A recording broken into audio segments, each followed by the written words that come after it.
Hey everybody, welcome live to the Jim Master Show, Love Entertainment, Lifestyle, Celebrity Talk Show series. Good to have you with us. Our next guest coming to us from the USA, from the great city of Chicago, by way of Limerick, Ireland. Yes, that's where he originally comes from. Beautiful Ireland, the Emerald Isle, but he's in Chicago.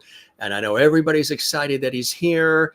And you know we love to celebrate all kinds of guests, celebrity friends and guests who stop by and spend some time with us. You're going to hear some great music, some amazing conversation, viewer interaction from our lovely viewers watching around the world. And we love when we have a new guest on the show joining us. Now, as far as some of the guests, you know that we've had a lot of Irish artists who come through as well. Phil Coulter has been here. Sir James Galloway has been here. And Lady Jean Galloway, his lovely wife. All of Celtic Woman has been here. Celtic Thunder has been here.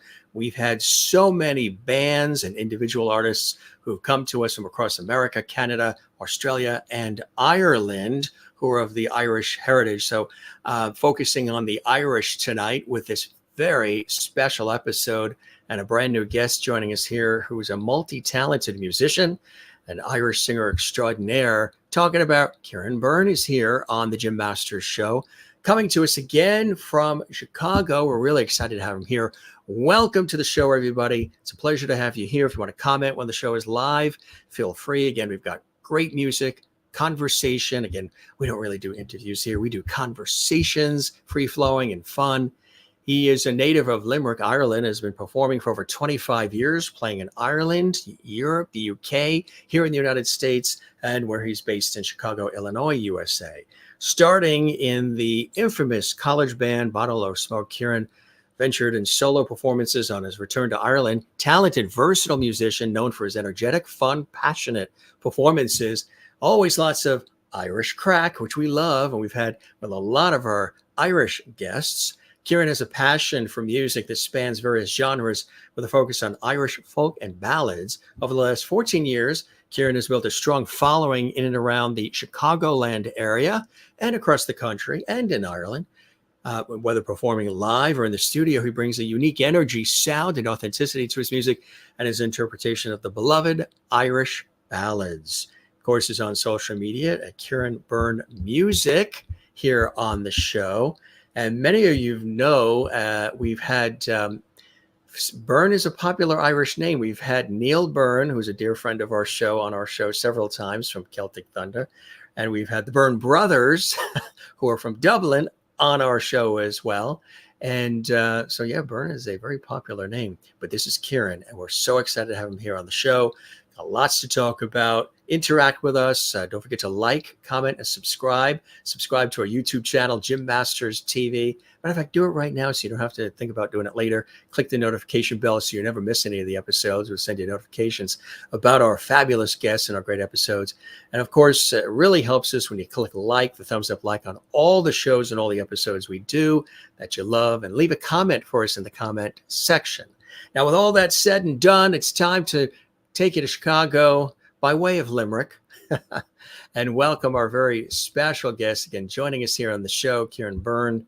And again, we've got great music and conversation and Irish craic and chat coming up for you right now here on JMS. And here he is, our special guest joining us from Chicago. Kieran, welcome to the show, my friend. Thanks very much, Jim. It's great to be here. It's a pleasure to be here as well. And you and I were just talking about weather. We're here in the New York area along the coast, and it's beautiful. We've got a light coastal breeze, 81 degrees, sunny. How are things where you are in Chicago? They're hot and humid. We've got a little bit of a breeze coming in off the lake, but it's not doing much for us. And have you been touring lately? Have you been really super busy throughout, the summertime and all? Yeah, really, really busy at the moment. Playing every weekend, Friday, Saturday, Sundays, north side and south side of Chicago. Recently, I just played 2 gigs for the Chicago Celtic Supporters Club because Glasgow Celtic FC are over touring at the moment for their preseason. So they were 2 crazy nights. And I've literally just jumped off stage 20 minutes ago for opening for the Dublin City Ramblers, who are playing in town tonight. How cool is that, right? And of course, you went on stage with the microphone and told everybody, catch me on the Jim Masters Show. That was the first thing I said. By way of introduction, ladies and gentlemen, after the concert tonight, when you go home, jump on Gym Masters and you're going to see more of me than you could ever hope for. There's a joke in there somewhere. Jump on Jim Masters and you see more of him than you could hope for. That's why you come from Limerick. Yeah. That's why we always have the crack, Jim. Yes, always, absolutely. We're already starting with the Irish crack, folks. Fill those glasses and sit back and have a good time with us. Or as Tom Snyder, the famous television broadcaster and host here in America, always said, fire up those color teenies and watch the pictures as they fly through the air. A real television expression. Cool stuff. So you literally just got off the stage there in Chicago. Yeah. So you must still be sort of ramped up or you're sort of coming down a little bit. Takes time. Well, it's still ramped up because, it's great honor and privilege to play for those guys and to open for them. I grew up listening to the Ramblers and a lot of Irish folk as well at home through my dad. So then to be off of that and then jump on here is just like a whirlwind, kind of like from one thing to the next thing. So yeah, pretty amped up. It was great, really good fun. That's fantastic. So you grew up in Ireland. When did you come to America? When did that transition happen for you? That transition happened about 14 years ago. I was over here working for the summer and met my now wife. So we did the long distance thing for a couple of years, and then I snuck in. We got married and been here ever since, and loving every minute of it. It's a great, great city, Chicago. Great Irish community here, which is wonderful because of the support in that. Your friends kind of become your family over here. So it's been some ride the last 14 years, man. It's great. There's a big Irish contingent there in Chicago too. A lot of Irish in Chicago, like there is in Boston and New York, and there's certain pockets of America. There's just a real density of Irish culture and flavor and people, right? Yeah, absolutely. And we've got them on the north side and the south side of Chicago. And of course, we've got Christy Moore's great song written by his brother called The City of Chicago, which is very popular. So that's in my little set list as well. So yeah, it's a very vibrant place, and I love the multiculturalism of Chicago because you're always finding new little pockets and places to go. So growing up in Ireland, what was that like for you? A lot of folks who have come through here when we've had Irish artists on specifically, they always talk about, and when I've interviewed them on PBS and elsewhere over the years, they always say, when you grow up in Ireland, Jim, you're either handed a flute or a guitar or a fiddle, or you're doing piano. Music is early on, or you're singing. When you grow up in Ireland, music is a big part of the culture, and early on you're handed these things and it's like, okay, let's go to it, or you get involved with sports. How about for you? What happened early on for you? Was there an instrument that was put in your hand? Did you sing first? And is there people in your family that also have a musical background that inspired you as well, Kieran? There are, yeah. I went the sports route at the start. So I played hurling, Gaelic football, rugby, soccer, and basketball, and then kind of focused on basketball for a little bit. But I was surrounded by music in the house because my mum and dad would sing, and my dad can sing in English and in Irish, and he's an exceptionally good singer. So at any parties that we would have in the house, there was always a sing-song at the end of the night. So you were exposed to that at an early age. My uncle Pat, who's my dad's brother, plays guitar, and he went to England actually at an early age and worked the circuit there. And then on my mum's side, my aunt plays guitar and sings as well. So it's been in the family ever since I can remember. And you grow up in the environment, and it kind of you absorb it by osmosis nearly. And it's just there. And it's a huge part of our identity and our culture as well.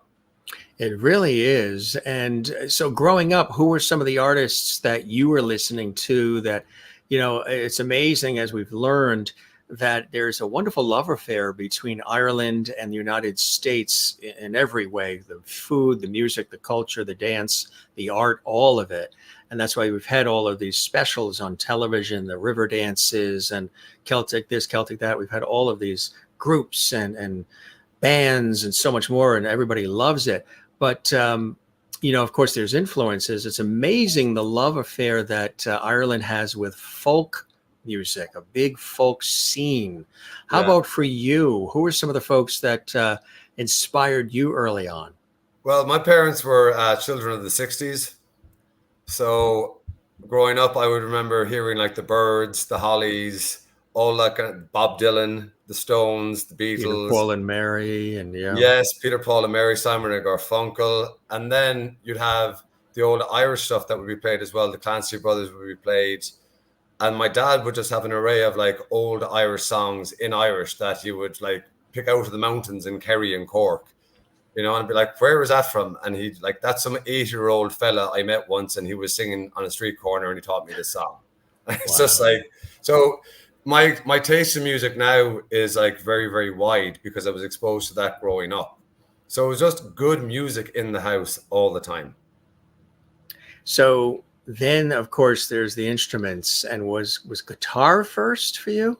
It was guitar. So it's a funny story. I got into the Pogues when I was about 15 or 16. I was in Germany on holidays. I was staying with my cousins, and one of my cousins had a Pogues tape, If I Should Fall from Grace with God. So he was like, here, I must give you this tape. You must listen. Great band. And I hadn't heard of them. So I was like, okay. So I played them all the time. And then I went home and I wanted to be just like Shane MacGowan. But I couldn't drink as much as Shane drinks. And I couldn't do all the other stuff he was doing because I was too young to do that. So I pestered my parents to get me an instrument. So they're like, well, what do you want to get? And I was like, I'd love a guitar. So one Christmas, about a year later, opened up, and there I had a lovely electric guitar. I had no idea how to play it. But a friend of mine came around the house about 2 weeks later, and he was like, oh, I didn't know you had a guitar. So he actually showed me how to play. So when I was about 16, I started playing the guitar, messing around with this. You know, you think you're going to take over the world, trying to write some songs, sing some songs. And every summer where we go on holidays, one of the pubs would have a great session on a Sunday. And you were invited up to kind of sing if you wanted to or play guitar. So typical Irish lock-in. It went around one night. So I got up and started singing a couple of songs. And that's where it started from. So we'd go in there every Sunday into the Blackbird in Ballycotton, have a session in there, sing a couple of songs. And then when I went to college in England, it really took off.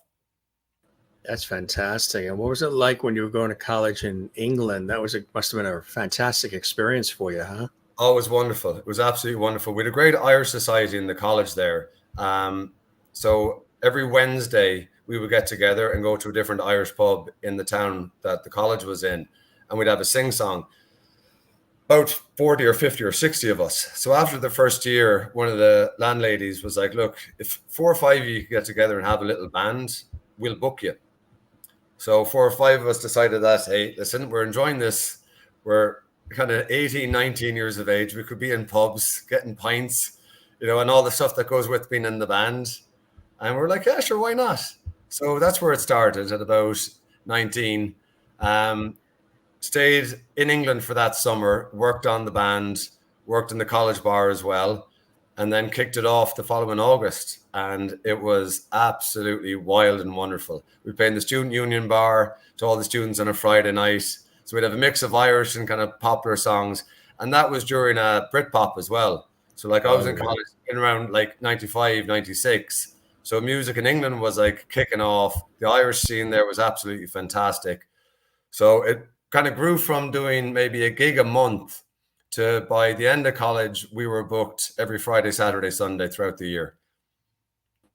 That's incredible, huh? And then people were really liking the sound and they were liking all of it. And that just really took off from there. Now, were you, as you were developing your musical career, were you also working part-time or full-time in a totally different industry to just pay the bills? Or was the music really becoming, you know, there's always that balance in these industries where you do what you love, but as you're building it, there are bills to pay. So you got to work here, there, anywhere to pay the bills and then do the other thing on the side. How did did you do that? And if so, how'd you balance all that? So I'm a PE teacher by trade. So I went to college to be a PE teacher. And then I got a job teaching in England. So I decided, look, you know, to stay on here. The music was going really, really good. I was having a great time. So to my parents' disappointment, I was like, yeah, I'm not coming back after college. And they kind of had an idea that I would be. It's like, look, the music is going really good. I love the teaching. And I think it complements the teaching because a lot of people I know, their side job or their side hustle is kind of what they do during the day. And I was able to shut down from school on a Friday night and go play music on a Friday, play music on a Saturday night, and play music on a Sunday afternoon.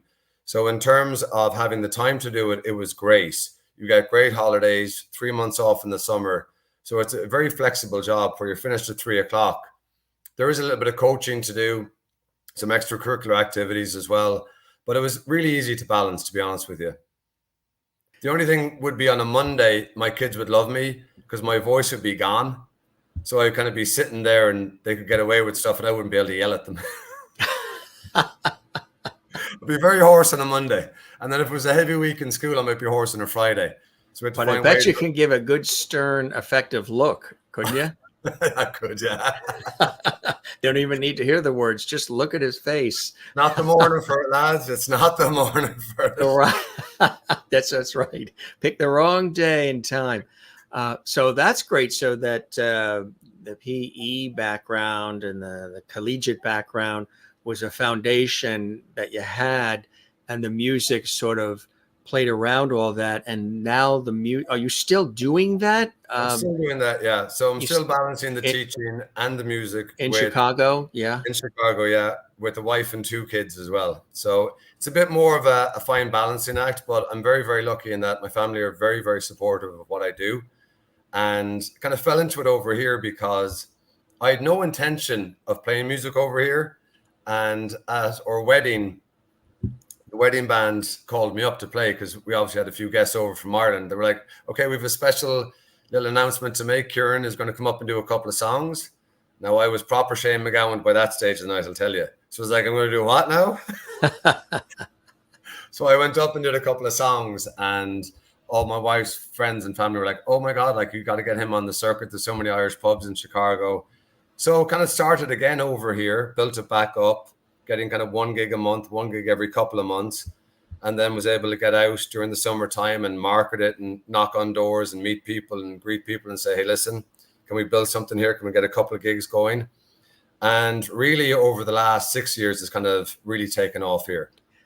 You know, I think it really, really has, because when I was mentioning that you were coming on the show, I noticed a lot of fervor of activity from other bands, other groups, Irish organizations, cultural organizations, American Irish organizations, even over in Ireland as well, some organizations and bands who were cheering you on and celebrating. I mean, the Irish culture is very close knit in that way. If you're going to celebrate the Irish music and art and food and dance and all of it, there is this, hey, go get them. We're here. We've got your back, which I think is a great thing, this camaraderie that the Irish have. And as I mentioned, I'm Irish on my father's mother's side. They came over from Ireland, settled in New York City. My father's mother's side, father's father's side came over from England, and they settled in New York City as well. And so there's just this, it's like a family of people. And I noticed when I mentioned, hey, he's coming on the Jim Masters Show live series, people were like, hey, go get him, Kieran. Hey, Jim, that's great. And they were thanking me for having you on, which is awesome. And now that they know that I'm also Irish, I'm in. You're in. You're honorary Irishman now. We'll have to get you the passport, as we say back home. No, there is. And even in Chicago as well, there's a really, really talented group of musicians around, and everybody's very willing to be supportive of you, offer advice, cover gigs. You know, it's a real family over here. And that's helped me an awful lot, because when you come over, it can kind of be isolating and a little bit intimidating at times. But everybody has been so welcoming, from the likes of Jimmy Keane, who's a world-renowned piano accordion player, has won 5 All-Ireland championships. You've got the likes of Jerry Hahey, who has played on the circuit here for years as well. So they're willing to pass on information, help you with sound, help you with songs, whatever you need. So it's a real close-knit, very, very supportive community, as you say. But I think that's what we're kind of renowned for. You know, when you realize that when you're over here, you know, there's a young musician here at the moment now, Rian Norris, and Rian is 12, and he's just started playing on the circus. And he used to come into my gigs, and I used to get him up to play guitar. And now he's joined a local band called the Dirty Wellies. He plays guitar, he plays banjo.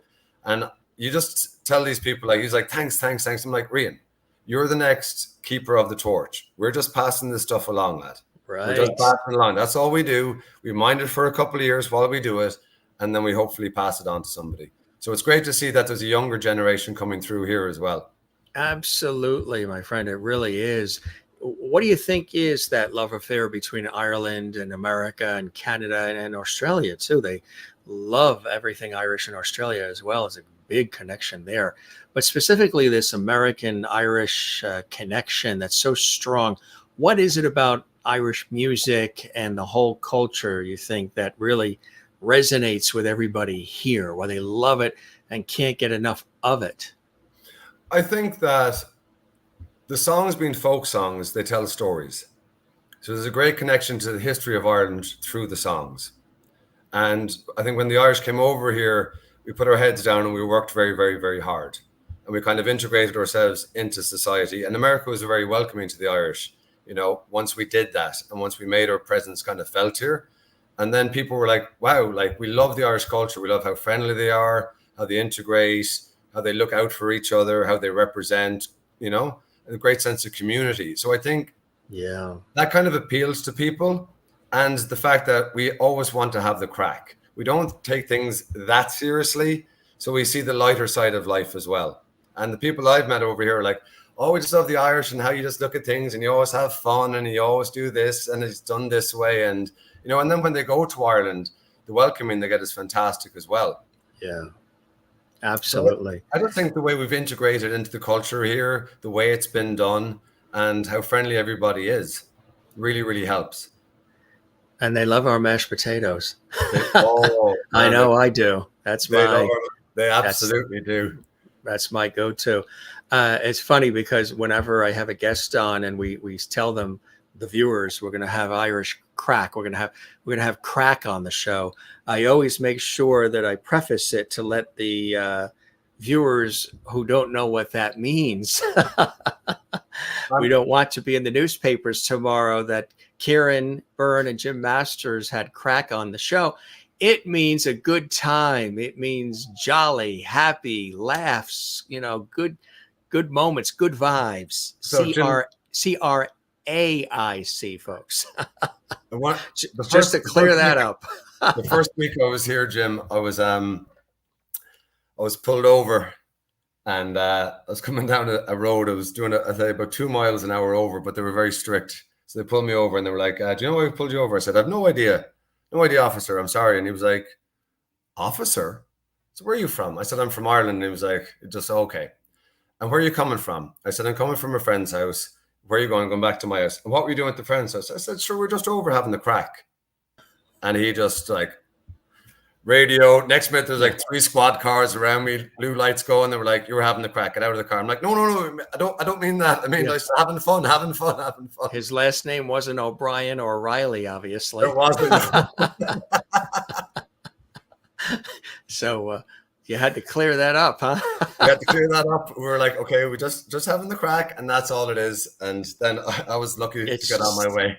Exactly. It's funny, the words, the expressions. And do you speak Gaelic? Do you speak the Irish language too? Have you learned that over the years? Cúpla focal ago. I went to an all-Irish primary school.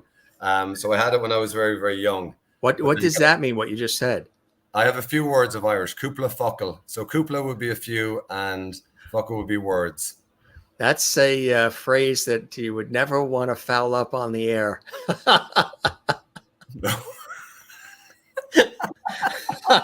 That's why I'll let you say it. Well, especially if I said I had them the night before. It's like you never want to foul that phrase up on air. You may be taken off the air. I actually do a song as well, which kind of has a couple of double entendres. It's a song called Riding a Tractor, which is a Seamus Moore song. And ride in Ireland has a different meaning than it has over in America. So in Ireland, it's an adjective and a noun and a verb. And in America, it means I'll take you somewhere in the car. So I always have great fun with that one as well. How do you say the word F-I-L-M? Film. You say film? Yeah. Now, you've probably heard people in Ireland say film, right? Yeah. So my father has always said film. And when I was a kid, I used to say, you know, we would talk about picture taking, looking at the pictures from vacations and everything. And I would hear film. I said, Dad, what film? What do we mean, like fill it up, fill up the gas tank, fill them up or something? Film? What's film? Don't you mean film? Yeah, film. And I'm like, what did it? So years later, I was on PBS television, and there was a national PBS special that I was co-hosting, and my guest on PBS TV was Ronan Tynan from the Irish Tenors. And he's talking about paparazzi and picture taken, and we were talking about his life and everything. And we're live on the air on national television. The camera's on me and on him. And all of a sudden, I'm looking up at him. I ask him a question, and he says, film, the word film. I'm like looking at him saying, where have I heard that before? And then realized that in certain parts of Ireland, they add that extra sort of syllable, and they say film, as opposed to film, which is kind of cool. So I'll throw people off once in a while, and I'll say it, and they'll go, huh? Like that. I love that. My kids give me an awful time. They're like, Dad, say garage. I'm like, garage. They're like, no, it's not a garage, it's a garage. I'm like, no, it's a garage. And of course, you got your tomatoes and your potatoes as well. Exactly right. Yes, that's amazing. Did you pick up anything when you were in England? Do you have a bloody good time and all that too?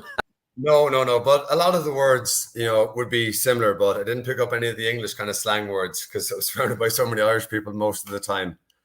Mate would be one that they'd use for like friend. All right, mate. All right, mate. And the Australians use that as well. So I picked that one up a little bit. And they use bloke too, don't they? They do, yeah. They do. Bloke, yeah. You're a bloody good bloke. You're a bloody good bloke.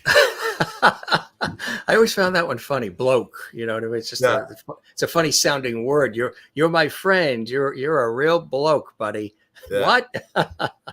It's a cool word. I love it all. And so you're doing a lot of traveling. Things are really popping. You just got off the stage now, which is really exciting. How do you describe your sound, Kieran? Because again, you're performing with others, but then of course you have your solo work as well. Yeah. What is the Kieran Byrne sound? How do you describe it?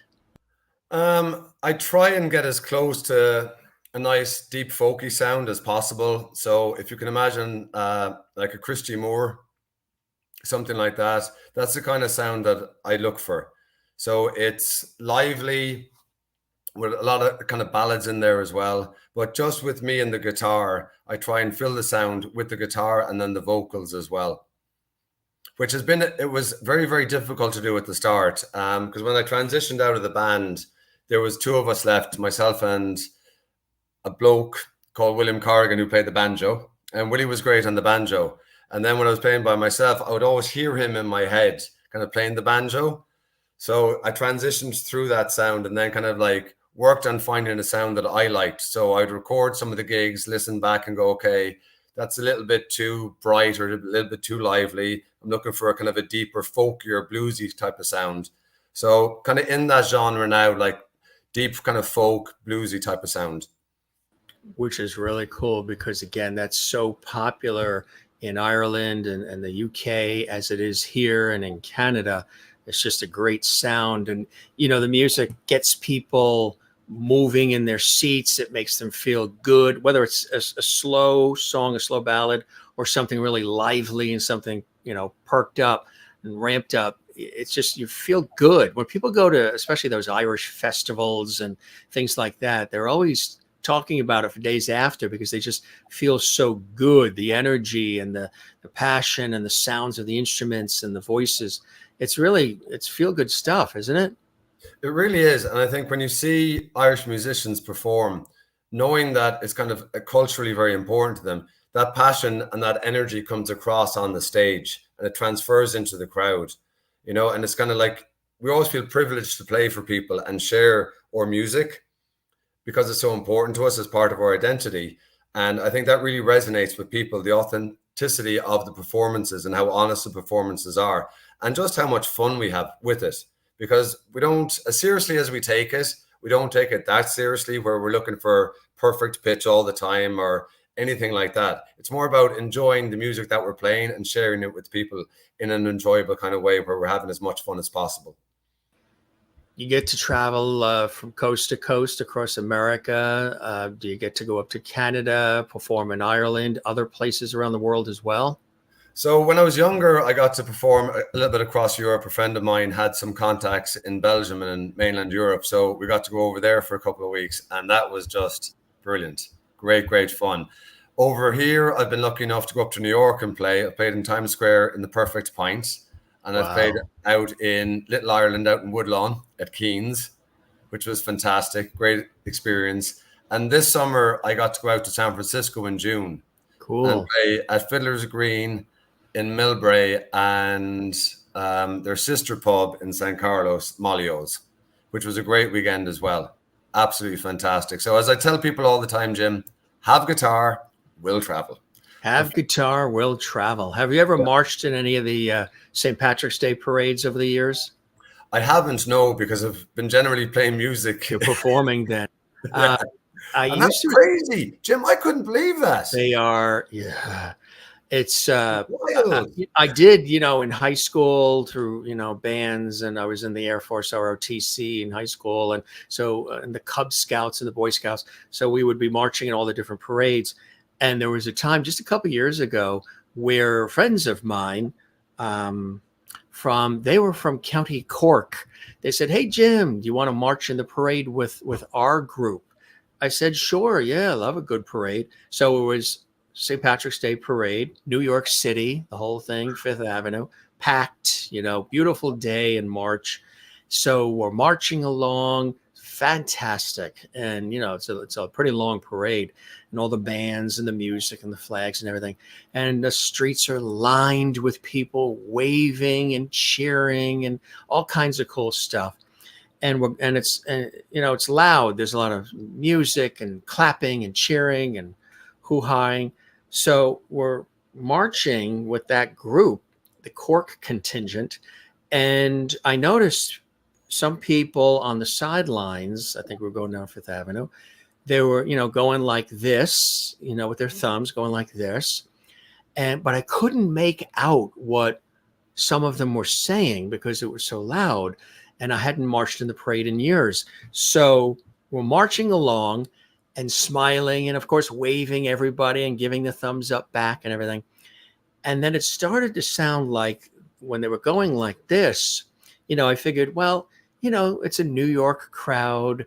They're very energized. They're very passionate. They tell it like it is and all. So it almost sounded the way all the music and the marching and everything came to be. It almost sounded like they were going like this, and they were saying, up yours, up yours, up yours, up yours. And I'm like, there was senior citizens, older folks, and all kids and everybody. And I was going, you too, you too, you too. And then my friend goes like this as we're marching. Goes, what do you think they're saying when they're going like that and screaming that out? I can't, it's so loud. I don't know what they're saying. What are they saying? Sounds like, they're being funny, and they're going, up yours, up yours. She goes, that's not what they're saying. So, well, what are they saying? They're saying, up Cork, up Cork.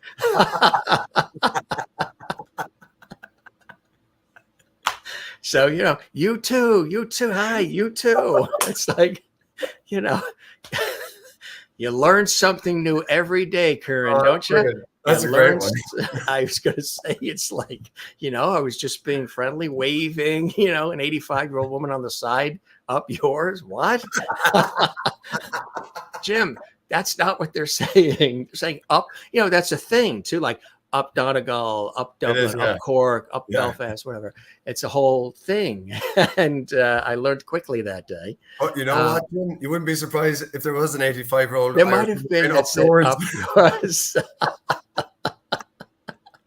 Probably, being there, standing along the sidelines for hours like that.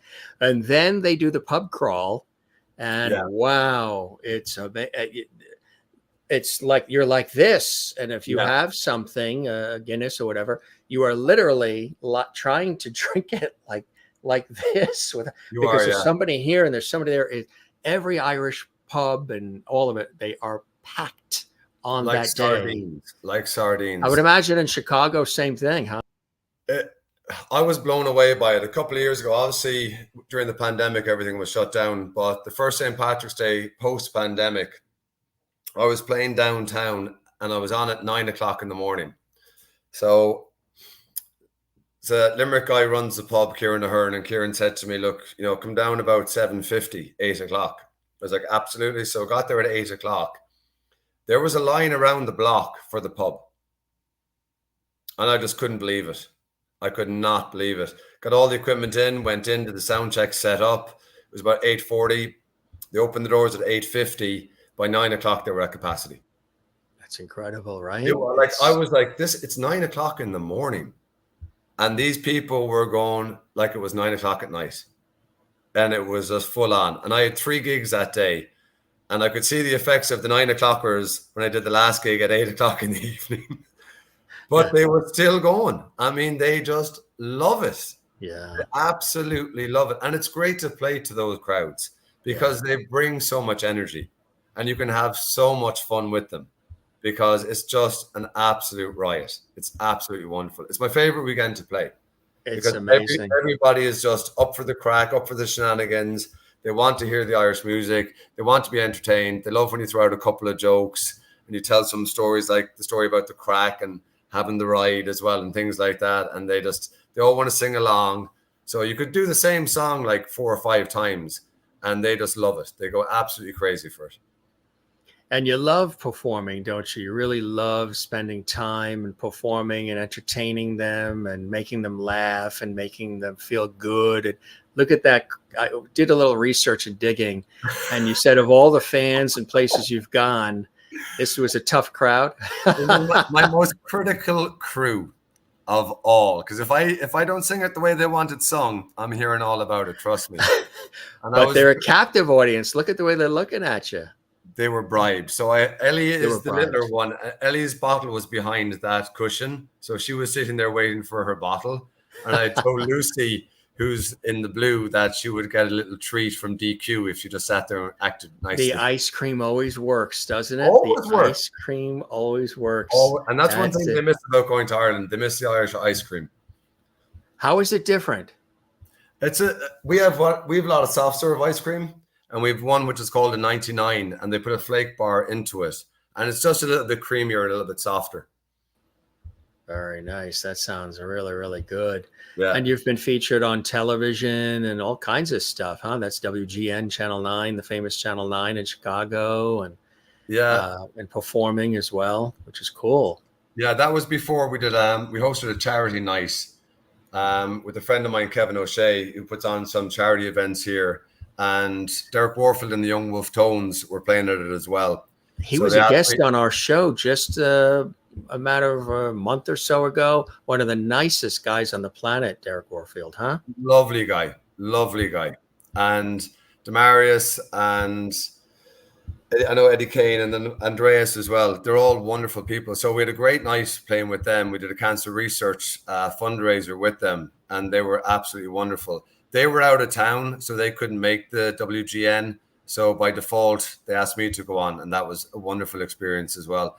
And everybody's this is what I noticed, Jim. Everybody in the industry is just so nice. They're just really, really nice. You know, the sound guys were hilarious, telling stories about when they had the Melda May in WGN and different people like that. I mean, it was wonderful. Great experience. And obviously great for me as well to raise the profile of kind of what I'm doing from a personal perspective. Which is key, right? Exactly. How about the songwriting? You like to do that as well, to pen the music? I do, yeah. I got into that when I was in college. And every now and again, I kind of sit down and a thought will come to me. When I was in New York, I wrote a song about the Irish being in New York and kind of like traveling in New York and being on your own, and that sense of kind of being away from home, but having to represent your home with those core values. I wrote a song similar to that when I was in England called Welcome Home. And I was going home, flew home at Christmas time.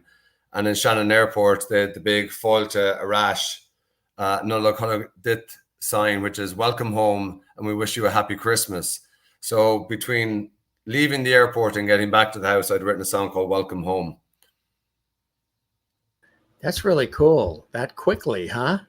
Yeah, it just kind of came to me. I think it was all like, the emotion of having been in England and then going home at Christmas time and seeing that. And you kind of see the scenes in the airports when all the kids are coming home and the families are meeting them. And it's like, you haven't been home in maybe a year since last Christmas or something like that. And it's a very, very special time for the Irish to be able to get home at Christmas time. So Yes. it just kind of flowed out. But luckily enough, my parents are both teachers as well. So I think some of that must have fallen into me somehow. Absolutely right. Yeah. If we were to come over to your place and we were going to go into your iPod or your stereo system, your boom box or whatever, and I still have my boom box and my stereo system and my turntable and my speakers and my double cassette deck, have it all. What would probably be in your player? What kind of music would be in Kieran's player? So you'd have a range of music. You'd have some Johnny Cash would be in there, because I love Johnny, and I think he's as authentic as it comes. There'd be some Bruce Springsteen in there. There would be some Pogues in there. There would be some Guns N' Roses. There'd be some Foo Fighters. There'd be Christy Moore, the Dubliners, a bit of Hozier, a bit of Aslan. So a really, really good mix. I'm more into like kind of the storytelling songs, Yeah. and I think like that genre kind of like, although they're very, very different, going from country to rock to pop to Irish, they're all artists who kind of do that as well. I'm a big Tom Petty guy as well. Just good music. I love good music. And I love watching music documentaries as well. You just learn so much about it. You really do. The making of, the struggles, what it takes, by the time it gets to stage or gets to studio, or actually not to studio, but gets to Spotify or gets in the stores, it's done. But all the work and the blood, sweat, and tears and investment and sacrifice and fundraising and tweaking and redoing and all of that it takes to get it to be that way, even performing on stage, everything that goes on behind the scenes to make it look good and smooth and fun for everybody is kind of cool for people to realize in all these industries we're in, because we're wanting to take, we want to lighten their day. We want to make them laugh, entertain them, inform them, educate them, have a good time with them. But what it takes behind the scenes to have it go, as smooth as silk, if they only knew. If they only, yeah. And it's amazing how much you learn from those things as well. And also how like the music kind of transcends, people and communities and is shared. I was watching the documentary on the place in LA, which of course the name now escapes me, up in the hills where you had like the Hollies, the Byrds, you had the Beach Boys, all living in that area and all like kind of sharing music and sharing songs and sharing stories during the 60s. And you asked earlier about the Irish community and music, and it's kind of very, very similar to that. So to see how these people kind of fell into it as well and kind of like made something out of it by just being in the right place at the right time, it's just incredible. It really, really is amazing. You've been all over the place, like I said, with the music. Have you been to a dirty old town?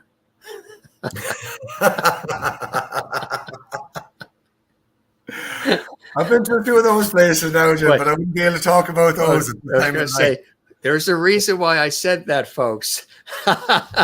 Don't think otherwise. It's a song. Tell us about this. Tell us about this song. I always look for a cool segue. And that's a really, really good one. I like that one. I'm going to use that, in my gigs. I'm going to steal that one from you, Jim. Dirty Old Town is a song that was written by Ewan MacColl, who was a great Manchester songwriter, and he wrote some absolutely wonderful ballads. He's also the father of the late, great Kirsty MacColl, who in her own right was a great performer and is probably mostly known as the duet singer on Fairy Tale of New York with the Pogues.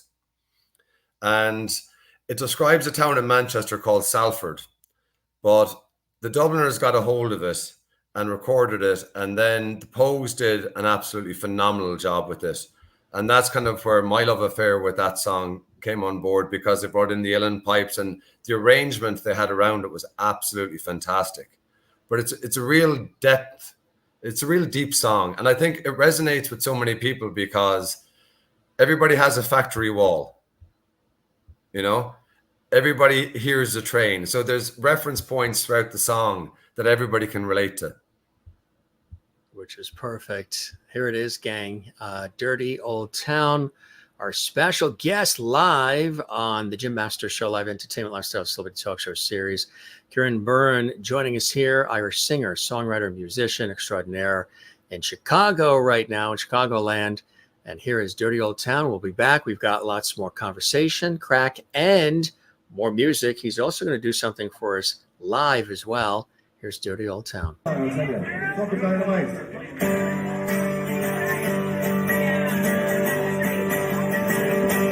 Make my love, play the gasworks wall. Dream the dream, by the old town. I kiss my girl, up nearby, by the factory wall. What's Chicago? Dirty old town. It's a dirty old town. The cows are green. Across the mill, that's the part in on the bay.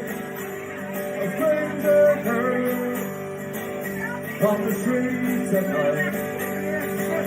It's a dirty old town. It's a dirty old town. I heard a siren from the top. So a train set the night on fire. A smoke is free on the smoky wind. The dirty old town, it's a dirty old town. I'm gonna make me a big sharp match. Sign and steel. Tempered in the fire, I'll chop you down like an old dead tree. It's a dirty old town. It's a dirty old town. I met my love by the gasworks wall. Dream a dream by the old town. I kissed my girl by the factory wall. It's a dirty old town. It's a dirty old town. It's a dirty old town. It's a dirty old town.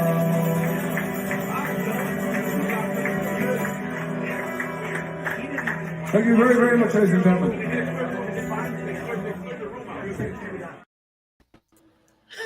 I love to hear the chatter after, too. With the crowd joining in as well. I was going to say they're having a good time.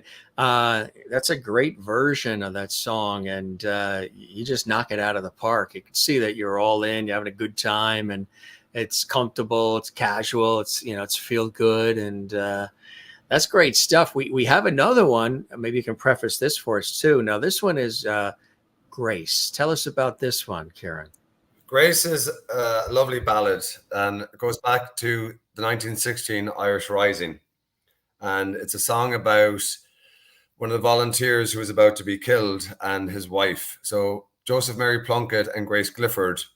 Joseph Plunkett was a leader in the 1916 Rising, and the night before he was going to be executed, the British Army allowed Grace Clifford, his fiancée, in to come in jail so they could be married. And they were married in the chapel. They were given 10 minutes alone together under the supervision of the British Army, and then Grace was taken away. And the next morning, Joseph Plunkett was executed by the British Army. Grace Clifford never remarried. And the song tells the love story between them. And it's a very, very poignant song. And I think one of Ireland's kind of national treasure songs. Mm. Yeah, it sounds really beautiful. It just shows the scope and variety of the material that you are wanting to share with everybody, which I think is really cool. Here it is, gang. And again, thanks to everybody who's commenting. We welcome you. We are live right now, the Jim Master Show live. Welcome to everybody watching live. Welcome to everybody who's watching this eventually later in the archives. Don't forget to like, comment, and subscribe to our YouTube channel, Jim Masters TV. Interact with us. Leave a comment in the comment section. And with that, here is Grace. As we gather in the chapel here in old Maynham Jail, think about these last few weeks. Well, they say we've fled from Richmond. They told us we must yearn for liberty. All I want in this dark place, have you here with me. So grace, just hold me in your arms and let this moment linger. And take me out at dawn, I will die. With all my love, my place is wedding ring upon your finger. There won't be time to share your love, for we must say goodbye.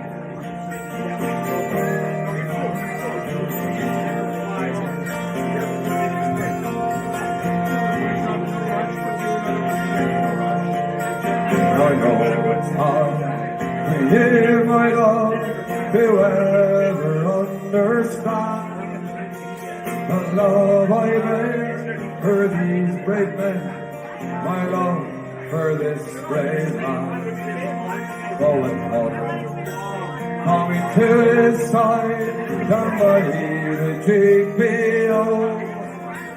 I had to leave my own sick bed. With him I had to go. So grace, just hold me in your arms and let this moment linger. And take me out at dawn, and I will die. With all my love, I place this wedding ring upon your finger. There won't be time to share our love, for we must say goodbye.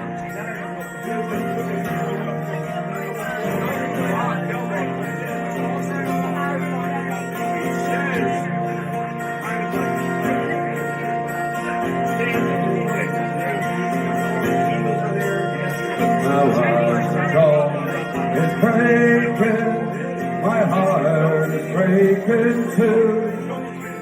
As I walk out on this May morning, my thoughts will be of you.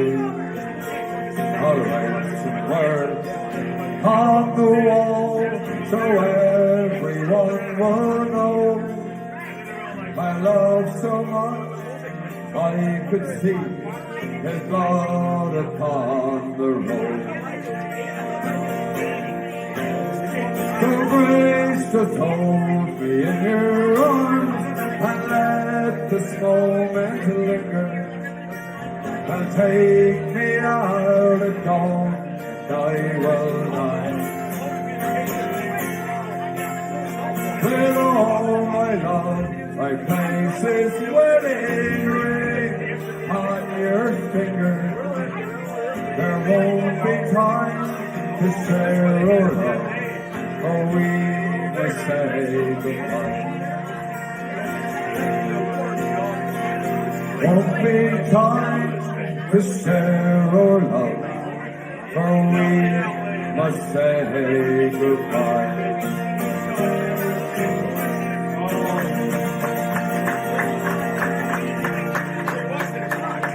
Thank you. Really nice, my friend. Really, really nice. You know, I love the, like I was saying, I love the sound of the people in the back because it almost feels like we're there with you and with them. Some of that live sound. Beautiful rendition of that very important and poignant Irish song. Really, really well done. It shows just, again, the breadth and scope of your abilities. Do you have a preference? Do you like to sing songs like that? Do you like some more of the, the charged up songs, or do you just love it all, Kieran? I love it all. I love it all, Jim. I got to be honest with you. I love it all, man. And depending on the night and the vibe from the crowd, I can do kind of a variety of things. Like sometimes you'll go in and the crowd is really upbeat at the start of the night. So you want to throw in the lively ones right at the start off the bat and get them going. And that gives great energy. And then you can kind of bring them down a little bit with a couple of slow ballads that they love, get them up again. Other nights you go in and you can just get the feel that, you know what? It's a quiet kind of night tonight. So what we'll do is we'll start it off with a few ballads and then we'll amp it up as the night goes on. And it's nice to be able to do both and not have a kind of a set structure that you have to go by every single night, and you kind of play around, get a feel for the pub, get a feel for the venue, get a vibe from the crowd. Always taking requests from people as well. So you might get like, hey, could you start off with Grace tonight? We're here for the next 10 minutes and then we're out the door. Absolutely. And one of the things I always try and make sure is that the people always have fun and always have a good time, because if they're happy, the pub manager's happy, I'm getting asked back and I'm happy. And I love doing this. I love getting up on stage. And as I say, it's so different from the teaching. It's kind of like I go up and just hide behind the mic and kind of just have fun. Do some of your students and other fellow educators come to support, see, watch? They do, yeah, they do. And like I play in Gaelic Park, which is around the corner from the school that I teach in. So some of the kids will actually be working. And I've had very mixed reactions based on my reputation at school. When I walk in, they're like, what are you doing here? I'm like, I'm playing tonight. You play music? You play music? You sing? I'm like, yeah, I do. And, but I must say, like, everybody's been very respectful of that. And I make sure that there's kind of like one doesn't fall into the other and impact on it. But there's a couple of people in my school as well, obviously, who play music. So they'll come out. And if they're out, I'll always ask them up to sing a couple of songs with me and just have some fun with it as well. They're probably relieved, too, when they see you performing, that they're not going to have to dive onto those parallel bars or do 50 push-ups.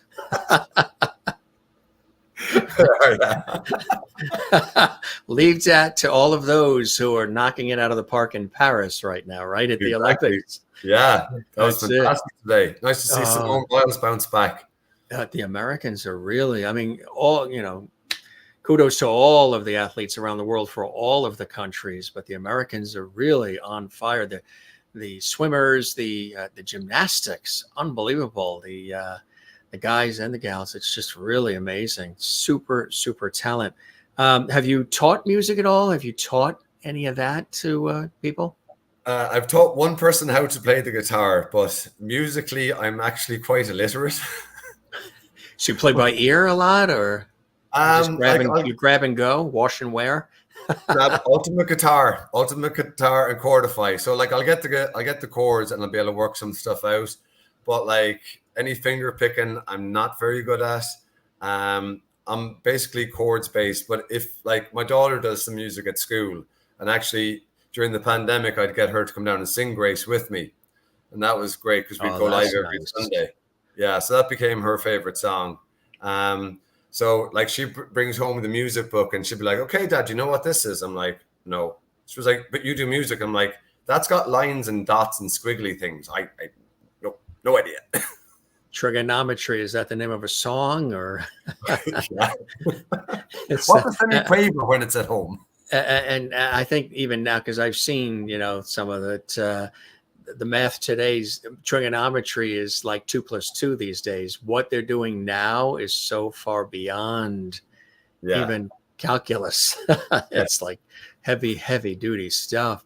I know you wanted to play live too. You wanted to play something for us. What would you like to play? I'd love to play that song "Welcome Home" if possible. That would be fantastic. Yeah, right. that would be awesome. Gang, if you're enjoying what we're doing, like, comment, and subscribe. Give a thumbs up like on our YouTube channel. Comment in the comments section. Subscribe to the YouTube channel, Jim Master TV. And share this with the world. Let everybody know you're enjoying what we're doing here at JMS. All right, Kieran is all geared up. Show us the beautiful instrument you got there. So this is the same one that you saw on stage a moment ago. This is my Takamine. It is an all mahogany body. It's a CP77. And she's lovely. Very, very nice. So are you in the venue right now where you were just performing? Is that where you are, in like a back room? I am, yeah. I'm in an office just off the back of the stage. Has the janitor tried to kick you out yet, or? He doesn't even know I'm here. So so they don't even know you're live. Right. It's 'cause you may be locked into the building overnight. We'll just stay on all night until they come to rescue you. Well, hopefully I'll be able to drag Sean McGinnis in for a few pints after his gig. So, well, that window to the left of you opens, right? You can let him in through the window. Only that much. How tall is he? He'll fit. He'll fit. All right. He'll fit. That's it, right? Welcome home with our special guest, Kieran Byrne, joining us here from Chicago. Kieran, my friend, take it away. Thank you.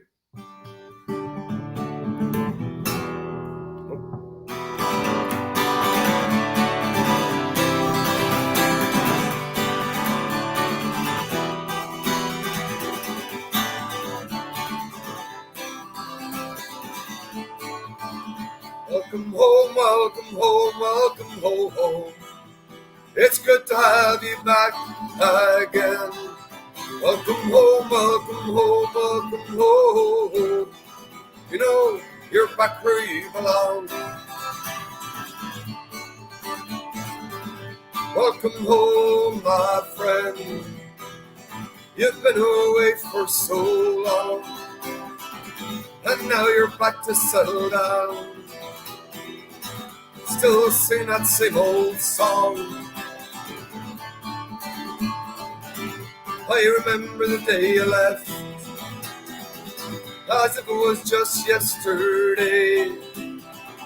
With a tear in your eye, you said goodbye. For fame and fortune you prayed. Welcome home, welcome home, welcome home. It's good to have you back again. Welcome home, welcome home, welcome home. You know, you're back where you belong. We'd hear the stories now and then, how you lost it all and got it back again. Me and the boys were still stuck here, drinking at Johnny's, just killing time. We watched the world pass us by, all the things that have come and gone, all our old friends who went to die. We're still here, we're still strong. Welcome home, welcome home, welcome home. It's good to have you back again. Welcome home, welcome home, welcome home. You know, you're back where you belong. Welcome home.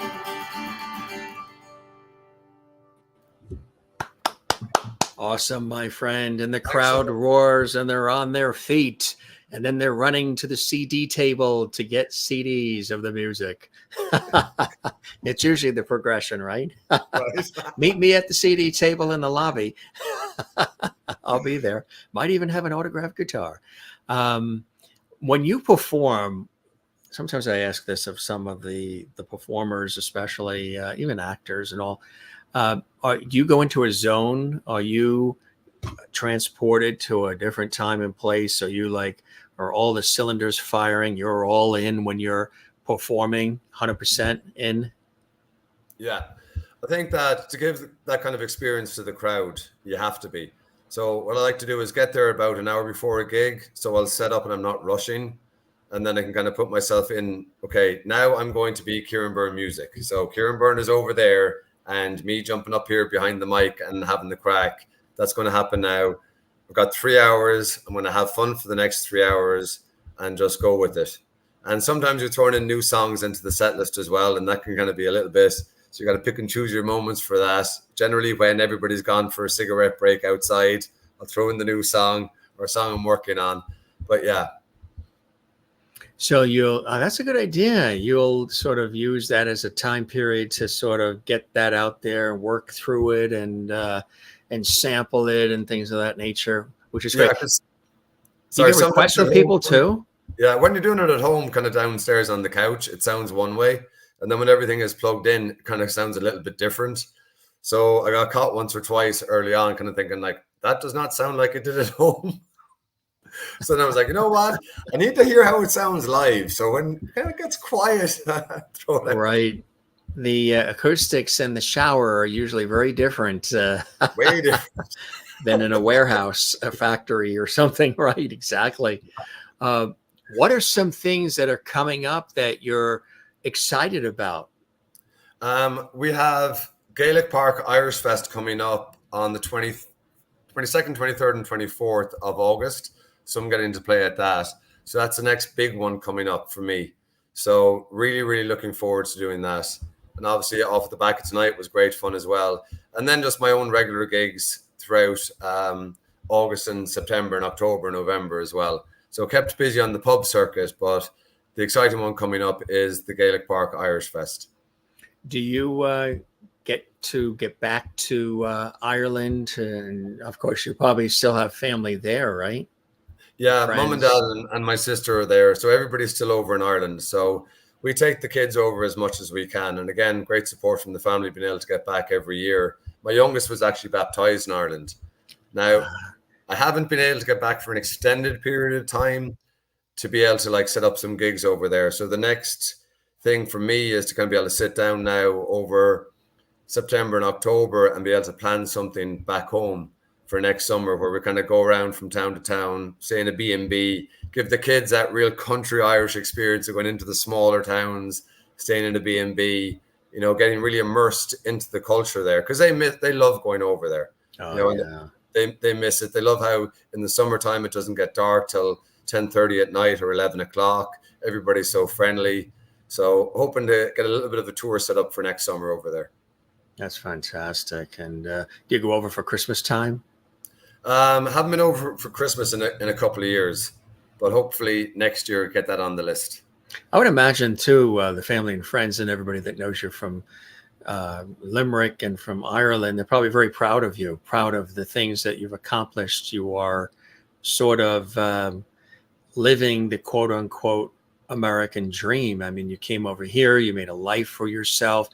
You have your educational career, which gives back and inspires, you know, young minds. And then you're also performing music, celebrating where you're from, Ireland, and the culture and the history. They must be very proud of all of that for you, huh? Well, they tell me they are anyway. But I think they are, because again, that's something that, you know, we've been able to travel abroad so much. And like, we have students come over here in the summertime, J1 students. I'm sure you've seen them up in New York as well. So they're Irish students that get a work visa to come over.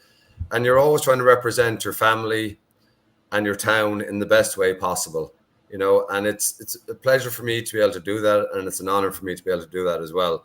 I kind of like tell people how great Limerick is and how great Ireland is, and try and promote them. Oh, we haven't been in a few years. I'm like, well, that's too long. You guys got to get back over to Ireland. It's a great place to go to. It's a gateway into Europe. So, you know, yeah.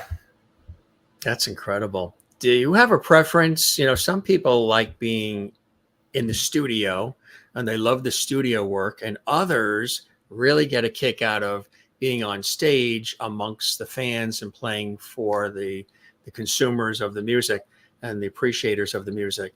Do you have a preference, or do you like both? My preference is always live, because I think you can just beat more crack out of it live than in the studio. Now, I've done 2 albums since I've been over here, and being in the studio is a wonderful experience. The people I've worked with in the studio have been great to me. because they'll show you like the whole system. So it's not like they just put you in the booth and off you go. You know, I get to go in with friends of mine and we kind of make a day out of it. We have a lot of fun with it. We mess around with some different sounds, with some different things. And then they show me on what I call the NASA desk, because it looks like something you'd have in a rocket going to the moon, how everything works and how digital it is and how they can add things to that as well. So it's a really nice educational experience, but nothing beats the old live crack that you can get. There is something about live, and I can agree with that because of doing so much live television and radio and stage over the years. And one of the reasons why I try to do, you know, the bulk of these shows live too, you never know what's going to happen. And there's that energy, and there's that you're walking on the tight rope of you got to get it, and you have that one shot. When you're live, you have only one shot to get it and get it as good as you can be and to get it right. And whatever happens, happens. And there are times when things don't always go according to plan. And that's when you have to really kick into gear and come up with some things, you know, at the spur of the moment to sort of keep it glued together. And sometimes some of those moments that go a little awry and a little crazy can be some of the best unscripted moments, right? Absolutely. Yeah, absolutely. I've had nights where I've broken too many guitar strings and run out of guitar strings. So I had to like finish off a gig just singing a cappella or telling stories, or, you know, you might notice something in the crowd. We had a guy in one night at one of my gigs, and Jim, he was the doppelganger for Kenny Rogers. Wow. And all night long, I'm just looking at this guy going like, okay, who is he? Who is he? Who is he? And then I did the Gambler. But before I did the Gambler, I apologized to the Kenny Rogers lookalike in the crowd. I'm like, I'm sorry now, but there's a guy over there who looks like the guy who did this next song. Could the gentleman in the white hair please stand up and give the crowd a wave? We have Kenny Rogers stunt double in the crowd tonight. And here we go with the Gambler. And it was just wonderful. It was absolutely fantastic. I've had other nights where the sound system for the second half decided not to work. I'm like, okay, what am I going to do now? You know, and you sit at the edge of the stage and you sing, and then it kicks back in. You got to really emote for everybody in the back row. Can you hear me? Come down to the front. Yeah, move the seats forward. Come and dance in front of the stage, right? Yeah. And you interject. You have a good time too. Like you interject humor. I'm sure you chat with the audience. You know, and there's a lot of banter and crack and a lot of. You know, it's a feel-good fest when they're seeing you perform, right? Yeah, and I try and like take down any barriers that might be there, because they might think like, okay, there's a guy up on the stage. We don't know who he is. What's it going to be? So at times I'll even like go, okay, table one, give me a song. And they're like, okay, you're terrible. Table one, you suck tonight. Let's go to table two. Table two, you got a song for me to sing? So I'll kind of try and get the crowd in that way, where I'll ask for a song or an artist that they can give me that I can sing a song of. And you'll get some like really weird requests, and I always try and do them. And if I can't do them, I'll just kind of make them up as we go. I had a guy one night telling me that there was no way I could play any AC/DC. So I rocked out an acoustic version of You Shook Me All Night Long. In an Irish pub. In an Irish pub, I tell you. And I'd imagine you always get like all the Irish artists, Danny Boy, When Irish Eyes Are Smiling. Yeah. Those songs, huh? Yeah, all the time. And I try and tell people, I'm not very good at doing the sopranos. So like I can't get up high enough to do a really good version of Danny Boy. So I try and skip that one if I can. But I'll do the Parting Glass for people instead of doing Danny Boy, which is one of my favorite songs. I love doing the Parting Glass. Yeah, that's a great one too. You know, it's a great song. I had the pleasure of interviewing on PBS a few years back, John McDermott, who was also at one time one of the Irish tenors, and he performed a song that Phil Coulter, who was a great guest on our show too, one of the icons in Irish music, of course, Phil Coulter, platinum, gold, silver, bronze. He's like the Olympics. He's got everything on his walls. The Old Man, that song. That is really, if you can get through that song without needing a box of Kleenex, no matter how rough and tumble or rugged you might think you are, just the depth of that song it's pretty special. Huh? It's a very, very special song. And he wrote that, I believe, for Finbar Fury's dad, who passed away, and gave it to the Furies. But I actually performed it at a funeral a couple of years ago for my grandfather-in-law. And it was very, very poignant. It's a gorgeous song. I mean, the sentiment in the song is just wonderful, you know. And So to perform it, and those we played it actually at the funeral of a relative as well, and it sort of, it tells the message, hits the spot, right? it does. Is that the janitor trying to get in? Somebody playing Knock and Run. You sure you're not in school? That does look like a classroom. It looks like your office. Yeah, this building 100 years ago was a school. So I don't know if you remember Conan O'Brien coming to the Irish American Heritage Centre. Yeah. That's where I am. I'm in the Irish American Heritage Centre at the moment. Oh, that's where you are. Okay. That's where I am, yeah. Yeah. You know, here's a quick story, talking Irish and talking Conan O'Brien. I was visiting with friends at their home, and this was in Connecticut. And the husband and wife are dentists. So I think they're dear friends of ours, but they also were clients on a radio show I did for many years on iHeartRadio. So they invited us over for dinner and drinks and good times at their house. And, you know, we're in the kitchen, we're having cheese, we're having wine, we're having a good time before dinner is ready. And there's a big screen TV on in the living room. So at that time, the Oprah Winfrey show was on, and she had a guest on the show who, his name is Dennis. He's from Massachusetts. He's very in tune with like supporting the firefighters. There had been, I guess, a massive fire up in Massachusetts and Worcester, and I think a warehouse collapsed and firefighters were killed. Dennis Leary, the actor, Dennis Leary. Oh, yeah, yeah. So Dennis Leary is the guest on the Oprah Winfrey show. So, you know, we're eating and having wine and having fun. And Dennis Leary is the guest on the Oprah Winfrey show. And we see it on the big screen TV. And I'm like, oh, there's Dennis. So the wife says, you know, the wife of the husband that who we're visiting, the other dentist, they're both dentists. She goes, oh, there's my brother again on TV. And I'm like, wait, what? There's your brother again? And I'm looking and I'm seeing Dennis Leary and Oprah Winfrey. And I'm like, well, where's her brother? Did somebody like pop on the screen and go off? Is he in the audience? Who's the brother? And I said, well, who's the, you know, everybody was intrigued. Who's your brother? She goes, oh, that's my brother. He's just making another appearance again. You know, to her, it's her brother. Yeah. It's Dennis Leary. Oh, and I put it together because her name is Betsy Leary. And I'm like, very good. And then she goes, and she was very dry about it, very just like, that's just my brother doing his thing again. Actor Dennis Leary on Oprah. So then she said, Jim, now ask us who our cousin is. And I'm like, well, I'm just pretty good with the Dennis Leary on Oprah. I'm good there, but all right, who's your cousin?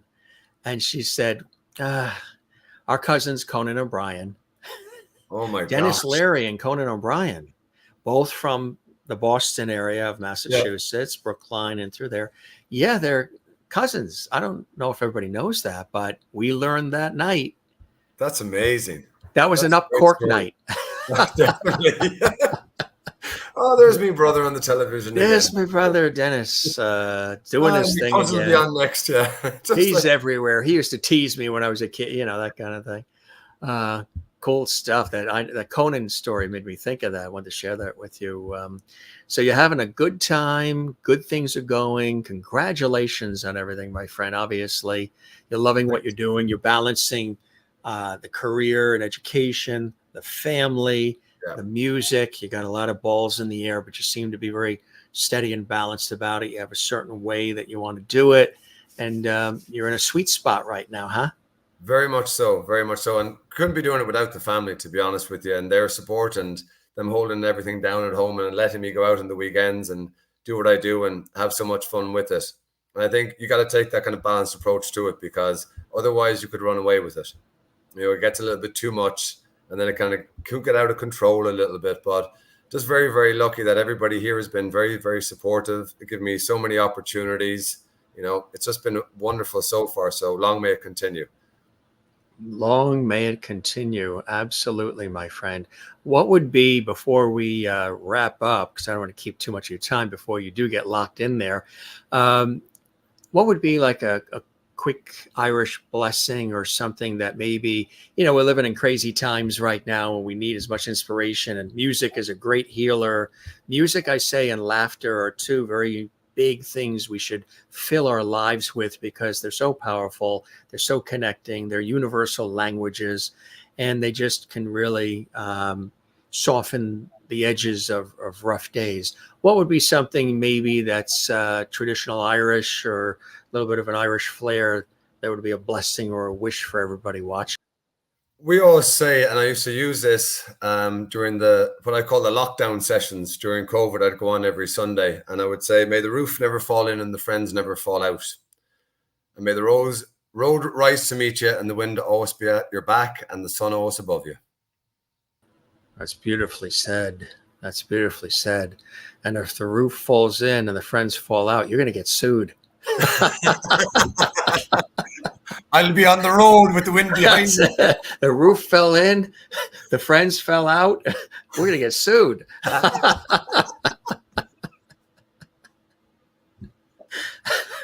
Maybe I should be your opening act, huh? I'll warm them up. I'll get them laughing. I think we got to do more work in the future, definitely.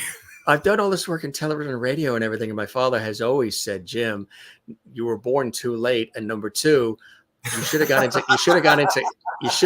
comedy. He's always said you should have gone into comedy. I'm always looking for, a humorous way to thread things together, my friend. He's on all the, the social media and all. There is the spelling of the name. Check it out. The music on Spotify and iTunes and all the places we can get the music. Yeah. Amazon, YouTube, everything. All of it. That is awesome. All of it, yeah.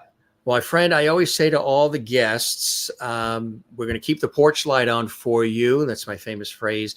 You're welcome back anytime. Tell, everybody about the Jim Masters Show Live series. Come back and see us, and they can see this episode again. It's archived now on our YouTube channel, Jim Masters TV, and they can peruse some of the other great guests we've had. And you're welcome back anytime, my friend. And I hope you enjoyed the time with me as much as I have with you. It's been an absolute blast. I've had some crack. Thanks so much, Jim. You've been absolutely wonderful. The pleasure. We had a great time. And we definitely be back on. Definitely be back on. And if you're ever down in Chicago or you're coming this way, you always have a place to stay and a friend who'll go for pints with you. So give me a call. I appreciate that. I will take you up on that offer, my friend. Absolutely. And thanks for the kind words. And here's one more you'll appreciate. My father, and the audience has heard this for those who watch all the time, but I've said this for years. My father, you know how parents can give you the sage advice? My father, with his Irish wit and wisdom, I'm 7 years old and he's telling me, I'm the fifth James. So, it was Jimmy at that time when I was a kid. Jimmy, whenever anybody says something kind or nice to you, always be sure to thank them for those kind words. Then ask them to take those words, put them in writing, and address it management.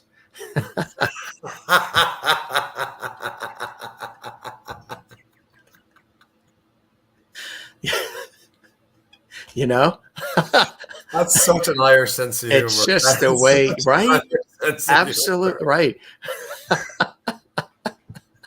Oh, it's going to take the piss out of it. Right. It's just funny, right? It's like, and sometimes you do need to do that. We all need relief. We do, definitely. Comedic relief. That's such Irish humor. My dad would be the same as that, like the same type of wit and the same type of humor. Like you'd say something, and he'd be like, yeah, but that doesn't apply to you. Like, you're only doing that because of me. So I should be getting all this money. Like the first time he came to see me play, he actually was in, and then he went to the back room, and then he came back out and he was like, oh, you're done? Praise Jesus about that anyway. How much are you paying us to listen to it? Right, exactly. That is funny, I tell you. And God bless them all, right? God bless them all. Absolutely. Wouldn't be That's here what without them. that's what it's all about. All right, new friend. Thanks for stopping by the Jim Masters show. Go home to the family so they can sing you welcome home. And thanks for squeezing us in, coming off the gig there and then squeezing us in. We really appreciate that. And come see us again, okay? Keep the music going. Will do. Thanks so much, buddy. Have a great night. Thanks a You're million. welcome. Absolutely. Cheers. Kieran Byrne, Irish singer, songwriter, musician, having a good time with us. As I said, amazing conversation, great music, Irish craic, laughs, viewer interaction, and all the fun stuff right here on the Jim Masters Show Live series. Hope you guys enjoyed it. You can find him at Kieran Byrne Music. And again, all the music is available online, of course, on Spotify and all the places where you get music. Really nice guy, right? Super talented, has a lot of fun, great voice. Terrific musician, guitarist, and really a lot of fun here on the show. Might be the first time you heard of him. That's fantastic. Always learning something new here at JMS, and always having a good time with our guests and with all of you doing these shows live. If you enjoyed this episode, give this episode a hearty thumbs up like. Very important, because when you do that, the platform, YouTube, loves that. We love it and we appreciate it. But then when you like, comment, and subscribe, they take the episode and the algorithm, the famous algorithm, shoots this episode out to millions more around the world. And that really helps the Jim Masters Show Live series grow even more. Even though we have thousands that watch and follow around the world, we're always welcoming new faces to Lovity Hall here. So give it a like, thumbs up like, the like icon. Share the episode on your social media, subscribe to the YouTube channel, Jim Masters TV, and leave a comment for us. And when you do subscribe to the channel, don't forget to click the notification bell icon. Little icon there, it looks like a bell next to the word subscribe, because that way there you'll get notifications from us right to you about all the celebrity friends and guests who stop by. And for everybody who has done that, who's been liking, commenting, celebrating, supporting, and sharing, we say thank you very much for that. First time watching the Jim Masters Show series, we welcome you to the show. It's a pleasure to have you here, and we thank you for being with us as well. I'm your host, Jim Masters, thanking you for your time this time. Till next time, come see us again. Real quick, for those of you who love music and icons and legends, tomorrow, boy, do we have something special. 8 p.m. Eastern, 7 p.m. Central, 5 p.m. Pacific. We're celebrating the incredible music of Jerry Herman, the Broadway legend who penned the song and music for the legendary Broadway plays Hello, Dolly, Mame, La Cage aux Folles, and so much more. Jerry Herman, incredible, Grammy-winning, incredible composer, arranger, lyricist. Jane Dorian, his goddaughter, is with us to share some unbelievably exciting and special news in celebration of Jerry's life. That's tomorrow. And again, you can peruse all the great guests we have from Broadway, Hollywood, television, film, music, sports, comedy, food, authors. We have everything on this show, not just one category. We celebrate it all with you guys right here on the Jim Masters Show Live series. So we have a good time putting these shows together for you, and we hope you enjoy them. Certainly let us know. And again, leave a comment in the comment section. That would be fantastic. Thanks for watching again this episode of the Jim Masters Show Live. Come see us again. We love you all. We appreciate all of you. It means the world that you're here. And Murray, brand new Lovity here on the Jim Masters Show. Thanks, Jim. Great show. Thank you, Murray. Murray watching, Murray Leaf, fan of our show. He's been watching our show for a long time. This is the first time where he is really commenting and celebrating and all the rest. You guys are great. Thanks for all the show comments here. Great show and all the rest. And appreciate it. All these beautiful comments coming in from everybody around the world. Appreciate you. And we will see you again. I'll be right here waiting for you in the host chair on the Jim Masters Show series. Take care and be well. Don't forget to love one another. Take care of one another. And don't forget to do the very same for yourself. Be well. I'm Jim Masters. Thanks for watching the Jim Masters Show live. Cheers.